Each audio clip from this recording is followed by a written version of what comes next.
our new house, we are building our smart home solutions around the Amazon Alexa platform after considering all the alternatives. I purchased several Echo Dots already for the various bedrooms, but then realized I needed something more robust for the larger living room/dining room area. I already own two Sonos Era 100s, and I intended to use one of those.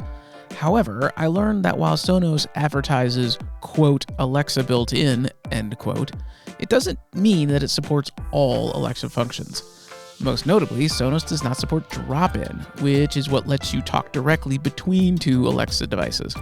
We considered this a must-have in order to be able to talk to our kids in their individual bedrooms, so that kind of eliminated the device I already owned. I wanted a fully compatible Alexa device with enough volume to film a largest space. With those requirements, only the Echo Studio really fit the bill, and while I was at it, why not get the optional subwoofer as well? Well, we'll see on that question later.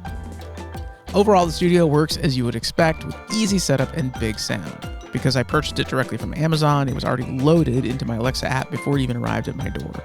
The packaging was superb, as you would also expect, and I really love the protective bag that made unboxing a snap.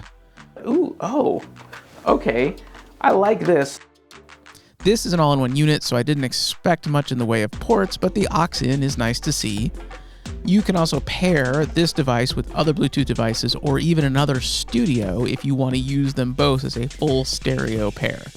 As it stands, the single unit offers decent left-right separation for stereo audio, thanks to the single unit having multiple speakers ringing around the top. This is a large unit, bigger than my Sonos Era 100, which is itself rather large for a smart speaker. It has an air channel at the bottom, which allows the single large bottom speaker to fill even a large room with bassy sound. The Studio is priced at $200 or $300 if you bundle it with the optional sub, which puts it either slightly lower or slightly higher than the $250 for the Sonos Era, depending on how you want to look at it.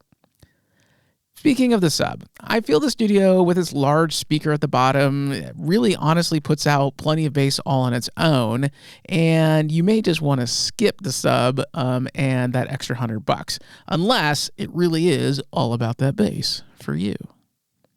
It's really hard to make a bad speaker these days if you're trying at all, so it's no surprise that a mega company like Amazon created a great sounding speaker with the Studio. I personally can't tell the difference between the Sonos Era and this unit, and sound quality is one of those things that Sonos hangs its hat on. I can tell the difference between the Studio and the Dot, however, and this thing definitely does the job I wanted it to do. Here, take a short listen.